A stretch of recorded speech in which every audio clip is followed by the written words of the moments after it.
আসসালামু আলাইকুম।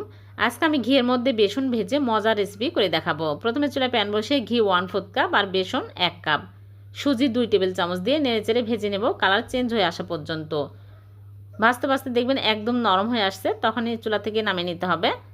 তারপরে আমি চুলায় আবার প্যান বসিয়ে দিয়েছি, দিয়ে দিচ্ছি চিনি 1 কাপ, পানি দিয়ে দিচ্ছি, চিনি 1/2 কাপ, পানি 1/4 কাপ দিয়ে নেড়েচেড়ে নিব। তারপর এলাচ দিয়ে আমি চিনি গলে আঠালো হয়ে আসলে চুলা থেকে নামিয়ে আমি এই বেসনের মধ্যে দিয়ে দিলাম, দিয়ে ভালো করে নেড়েচেড়ে নিব। তারপরে এলাচি গুঁড়া সামান্য পরিমাণে দিয়ে দিচ্ছি সুন্দর ফ্লেভারের জন্য।